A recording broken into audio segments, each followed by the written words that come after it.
hey guys, welcome to my channel. And today with me, I have Maria Wendt. If you do not know her, she has built $1 million business helping women build their business online by getting visible and by getting clients. We'll talk about her strategy of how she went from $63 in 2013 to $1 million in 2020. And I'm super excited to get started, Maria. I would love to know about this whole journey from you. And yes, I'm excited to hear it. And I'm pretty sure my audience is too. I'm very excited to be here. Thank you so much for having me. I've been looking forward to this all week. So thank you for having me. I'm excited to be here. And yeah, I share my journey a lot and I'm very honest about it, right? You're absolutely right. I did first year of business, I made $63 and it wasn't a lot at all. And I share that because I think it's really important that more leaders in our industry are honest about that, right? We hear so much of like, make $1 million in one day, or, buy my program and, you're going to be instantly a billionaire, like all the crazy things. But I think it's so important that as leaders and pillars of our industry, we're transparent and we talk about where we got started, right? Yes, I did over $1 million in 2020, but I also did $63 back in 2013. And if we don't know that, we don't teach that, people are going to be joining our industry and they're going to get discouraged and they're going to leave because us as leaders, we weren't transparent and what to expect, what that journey is going to be like. So yes, I love talking about my journey. I love sharing it. I think it's really important that we are, authentic as leaders. So it's a great question. About making $1 million in a journey of 8 years. What's the journey like? Like, I'm pretty sure you catch up some momentum towards the end, and the first few years are always a little drag, and maybe you thought about giving up. So, what was that like? Yeah, a lot of work, to be honest. So you're absolutely right. It's one of those things, they talk about my overnight success, which took 10 years to make. It's very true. There are those initial years where you're just grinding it out and you're grinding it out. And that's just part of it.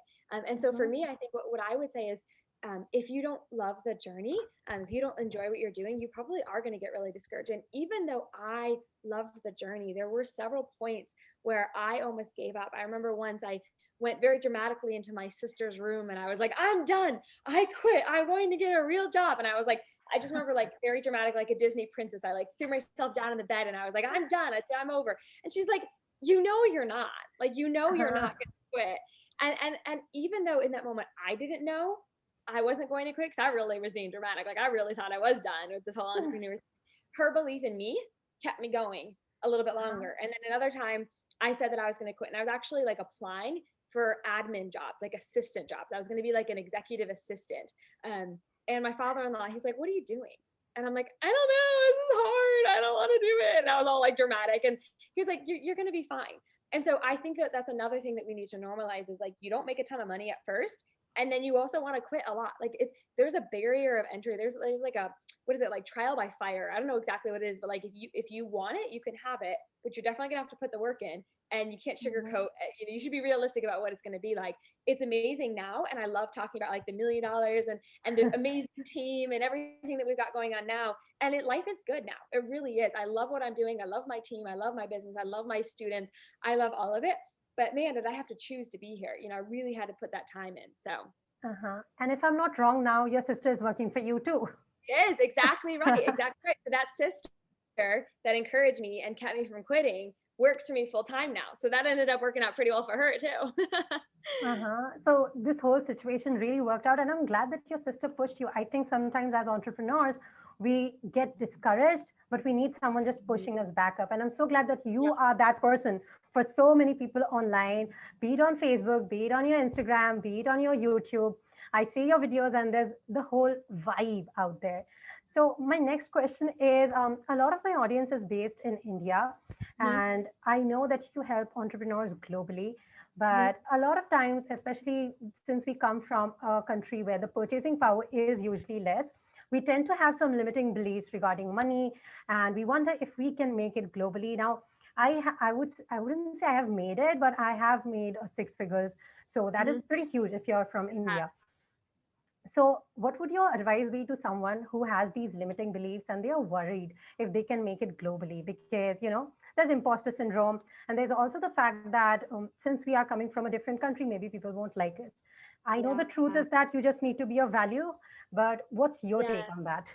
That's a big question, and I think it's a huge question. I do want to just start by acknowledging, my own privilege as a white woman living in the U.S. I had certain opportunities that did help me, and so I think we want to talk about our personal choices, so our personal opportunities, and also not sugarcoat some of the advantages I may have had. So I think I would be very delusional of me to sit here and say everybody has the exact same opportunities or everybody has the exact same journey, right? I have a different life experience, but and that's right, but what's also true is that each of us as individuals, no matter our circumstances, we do have the power of choice and we do have the power of belief. And you talked about limiting beliefs, and that's normal. Like that's okay to have those. Everybody has limiting beliefs. For me, I do come from a very poor family. Yes, we are in the U.S., but I do come from a very, very poor family who didn't make a lot of money at all. And so I had to work through, is this possible for me too? Right. And there was a point where I wasn't sure I could do this. And so I can relate in that sense to those limiting beliefs. And so what I always found so helpful in those moments, and when I was doubting if I could do it, and I had, beliefs if it was possible, beliefs if it was possible for everybody or just for me or whatever it might be, what was helpful to me was to find somebody who had done that, right? Find a model who looked like me, who was in a similar circumstance to me, right? I'm from a huge family. I'm one of nine kids. And I'm from Wow. a very, very religious background. And so there's certain things that come with that where I was like, oh, well, maybe it's a little different for me because I'm one of nine. And so what was very helpful to me was finding models, finding mentors who looked like me and who had come from similar circumstances. And then the other thing that I would say what we can all do is we can all implement the knowledge and the advice that we can get for free or for low price things, Mhm. right? So our purchasing power might be different, but let me tell you, some of the best information I've learned that have changed my life was from a book that was $7. It's called Oh, wow. Dollars Flow to Me Easily. And Great. you can get the Kindle version, you can get the PDF version, and it was $7. But the key is to implement it, right? Not a lot of people, Mhm. they don't take action Absolutely. on it. So that's what Exactly. I would say. I think it's a big question. I don't think I'm going to give the best answer in No, the world, but this is the but I best would say, answer that I've heard. This yeah. is Well, really thank you. good. It's a big topic. It's a really big topic, and I'm Yes. sure there's others who are better. But here's what I will say is like what I always find is to simplify and say what's the very next baby step I can do. What's the one Uh-huh. thing I can do? Uh-huh. Absolutely. So, Maria, you talk a lot about manifestation, and I have a quick thing to add. I have downloaded your 72 manifestation mantras, and what I do, I'm not very religious with mantras. I don't read them regularly. I'm sorry about that. But before every major launch, I read it every day. And what has happened is that every time I've done that, I have exceeded my expectations every time for the last year, every time. Even the best. So when we launch, we have this good, better, best goal. I've always gone beyond the best goal by reading those 72 manifestation mantras. I'm so And glad if to hear. anyone is if anyone is interested, you should get it. I'll link it in the description below. So, but even then, there's a lot of people who just don't believe in manifestation, right? And I used to be one of those people, so, but now I'm not anymore. So, what is your message to them? Because I know that you talk a lot about how you manifested your $1 million business and also your husband, Yeah, and a I lot of did. other I things. did. So, why I do you did. think people are limited in their beliefs sometimes when it comes to manifestation? Because when you're an outsider, manifesting seems a little weird. Like when you don't get it, it seems a little weird, doesn't it? We like light our candles and we say our little things. Like it can seem a little strange and it can be a little off-putting. And it's kind of like that's at least how I was, because I didn't believe in manifesting at first when I first got into this. I'm like, you guys are so weird. Like, what is this? I thought it was really weird. And so when you're on the outside looking in, it can seem very strange. And it can seem like, wow, so we just like say things and then it happens. Like that doesn't seem real to us. So my advice, if you don't believe it, is just know that it's okay. I think we all have started not believing, so you're normal, right? That's natural. But start with something really easy. So what I started with was with traffic lights. So I would always say like I'm manifesting a green traffic light, and then I would always get a green traffic light, and I never had to sit and wait. And the reason why it was easy for me to do that was because my hangups were around manifesting money. And so I started with manifesting something that wasn't money. Right. So then after I started, I was always getting green lights. I was never having to wait. I was always just going through the lights. Then I said, I'm manifesting somebody paying for my coffee this week. Like somebody's going to take me out to coffee. It was a little manifesting thing. It was $5. I felt like, okay, it's within the realm of possibility. Somebody could buy me coffee. So I'm going to manifest somebody buying me coffee. And Mm, then it like got to be bigger and bigger until towards the end of my college career, I didn't have enough money to like finish my last year of school. And I was gonna have to like I was so close, but I just didn't have the money to do that. I was just gonna not be able to do it. But I said, I am manifesting. I'm going to find a way. Like I'm manifesting this um this like the way to stay in college basically. And so I worked my way up. But I started small, and it's normal. I would say if you don't believe it, it's normal. It's okay. Give yourself time. I think like it's as simple as being aligned with what you want, nothing more. Yeah. If someone Yeah. finds these things weird, it's just that you're getting aligned with your thoughts. That's all.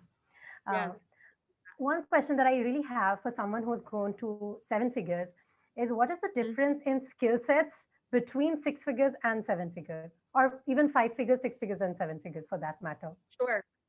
Number one thing that we can all control, biggest difference, is what you're spending your time on. The more I teach people to scale, the more I teach people to like get to the next level, the more I'm aware that most people are spending their time on all the wrong things. And so being really precious of your time. I told you before we started, I get 8 or 9 interviews per request per day, and I say no to all of them. I said yes to yours because I loved the way you asked me. I was really impressed with it. I'm But I really said glad. no. Yeah, I'm glad too because I love that we're connecting. But the reason why I say no to most of them is because we're protective of our time, and so the more protective you are of your time, the more money you will make. And so the number one thing I focus on is like really be strategic with your time. Don't work hard as much as you work smart, right? Put that energy, put that effort, put that time towards working smart and things that are actually going to leverage and grow. Mhm. Yeah, that makes a lot of sense when you say that you need to be better with your time. Because since I'm growing to the six-figure level now, we are hiring more people, and I'm trying to delegate. But I feel like I'm really bad at it because my first instinct is Yeah. I'll do it better myself. Let me do it instead. But it's not worth it. Yep. I Yep. totally get that. So Maria, how Yeah. does social Yeah. media change businesses? Like I know that social media is one of your primary focuses when you teach, even for your own business model. What kind Mhm. of impact has social media had on your business, and what is something that has really worked out?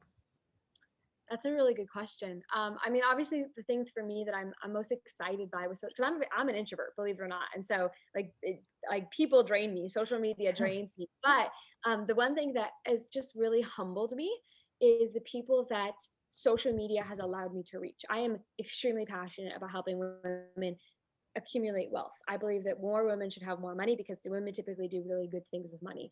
And so I'm obsessed with helping good people make good money. And my message and my mission has been made possible because of social media. Like right now, we're talking because we met on social media. Your audience is Uh-huh, going to listen because they know about you on social media. And this is an opportunity you absolutely. and I would not have had 100 years ago, 50 years ago. And so social media has allowed us to get our message out there and to reach more people and change more lives. And that has been just tremendous. In terms of specific social media platforms that have worked out really well for me, my Facebook group has almost 100,000 people in it. And that has just been, it's just turned into a phenomenal community of ambitious female entrepreneurs who are rocking and rolling. And I love that community. And so that's something that's worked out really well for us as well. Uh-huh. No, I'm super glad that we actually got connected on social media as well. Yeah. And talking about social media, when I look at your business, when I look at the way you conduct your business, it's very contrary to what popular business gurus recommend, right? So, quick example, when someone creates a freebie, the freebie is all about the next offer, right? I downloaded your 72 manifestation mantras, it was just a doc, Yeah. nothing else. And it's just wildly different from what I have seen others preaching. Even for your YouTube videos or any content you create, you don't usually ask people to buy from you, not usually at least. Yeah. Yeah. um, yes, you do your own promotional periods, but that's a really teeny tiny and definitely not in the conventional sense. So Yeah. what's the thought process behind conducting your business like this? It's very insightful. I love that you pointed that out because that is one of my little secret sauce strategies is um, we call it a pattern interrupt. And you said it best when you said, so many people, it's the same freebie process. I download it and then, oh, surprise, surprise, at the end, here's the next step. Like we all know what to expect, right? It's like it'll be a little design PDF, kind of on branded, really boring. It's just a big yawn, right? Like that's ultimately what it is. It's just the same thing over and over again. So we at Team Maria, what we're obsessed with is creating pattern interrupts. So we try to innovate where everybody else copies us. we try to innovate. We try to do really different things because I believe most audiences are just bored. Like they're just sitting there in their Starbucks lines and they're just wanting to be entertained and they want something different. And so you mentioned like for us, like one of our freebies is literally a Google Doc and that's it that we export as PDF. And that's so different. That's such a breath of fresh air. It's so like you remember it, you pay attention to that. And that's very intentional. I have no problem pitching. I'll be the first to say it. I love to pitch. I think that selling to the right people in the right way is actually a sacred opportunity. It's a sacred gift. It's a sacred responsibility. So I love pitching and I have no problem pitching, but I understand that when we lead a relationship with value and a lot of value, it's almost like you don't need to pitch. It's just you take an order. They say, I'm ready to work with you. How do I pay? And so that's our strategy behind it. That's our thought process. And that's so insightful. This is something that I've been dying to ask you for a long time, and I'm glad Yeah. that I got to. Yeah. Talking about trying out unconventional things, what do you think are some practices that are quite popular in the online business world, or popular advices that online business gurus tend to give that you feel are not right or just doesn't sit with your values? And Mm. what should people do instead? That's a really good question. So what are some things that I disagree with that a lot of like business coaches say or do? Um, I mean, obviously, like there's the classics, like stop cold pitching people in the DMs. Like we all know that one, right? Like don't pick cold pitch people in your DMs. If you don't know that one, definitely don't do that one. I think a lot of people, honestly, aren't coached enough on selling and sales. So I think for me, it's not so much about what's being said that's wrong. It's they have the wrong focus. Like we talk so much about giving value, and that's important. We talk so much about creating content, and that's important. We talk so much about all these value things, and it's important. But the problem is people really need good coaching around sales. Like I have all my hangups, all my limiting beliefs, all any weirdness around sales fully removed because I've done the emotional and mental and spiritual work to understand that selling is good when you do it right. And not a lot of people are at that place. They have hangups around asking for money. They have hangups around asking for the sale. They have hangups around pitching themselves. And so I think it's not so much about what's being taught that's wrong is like what is not being taught. And that's why in my Get Clients Now program, I'm teaching people how to get really comfortable selling. And so it feels good for you and it feels good that to the client that you're selling to. That is sacred sales. And I think that's really important. I totally agree with that. I believe that women should lead the way in marketing and business in general. I'm so Agree. tired of Agree. pro marketing, man. Yeah, I Absolutely. agree. Too much Um, bro marketing out there. I'm with you on that. so, what has been your biggest obstacle so far in your business? Because it's been quite a long time, many years.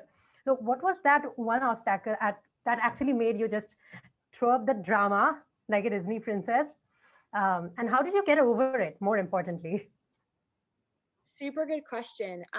For me, the biggest obstacle that I wasn't expecting was being in the limelight online. Everybody has an opinion, and sometimes people's opinion is unkind, and I wasn't prepared for that. I wasn't prepared to deal with the haters or the trolls or just the negative feedback that people can give you. And so that's really something that I was not emotionally prepared for. I wish somebody had prepared me for it. And I've actually dealt with it by understanding two things. One, not everybody's going to agree with you. And so that's okay. Like that's just going to happen. People are going to disagree and they're going to let you know in kind of a mean way that I'm sure you know, right? You've got an audience, you know how it is. And so people aren't going to agree with you. And then the other thing is like getting clear on your core values and getting very comfortable with who you are as a person, I think is critical because when I'm very comfortable with who I am as a person, I'm okay that somebody disagrees with me. I'm okay that somebody has a different opinion. Not everybody thinks that we should be wealthy. I disagree. And I'm okay with that because I think that wealth, when used properly, can change the world. But that's my opinion. Somebody's going to disagree with that. And so as long as you understand what your core values are and you have a very healthy sense of self-worth, you can navigate the online space and being in the limelight and people having very unkind different opinions about you. So it's an obstacle that really was emotionally traumatizing and devastating when it first happened. When my first like hate fest, it was horrible. But you get over it. And you keep showing up because that's what helps people. And also, a personal observation, I think men tend to get more pissed off when Mm. women talk about wealth Oh online. yeah, for sure. Yeah, no, it's but when women are show up and we're powerful and comfortable, that can be very threatening to some guys. So yeah, yeah, Uh-huh. I've noticed it as well. Uh-huh. Last couple of questions. Number one, I know that your business has evolved a lot. How has Maria evolved with her business? I'm pretty sure your business can't grow without you growing. So, Yeah. how have you grown over the past 8 years, emotionally, spiritually? Yeah, I love that question. For me, my confidence, obviously, I was, believe it or not, very shy, very introverted.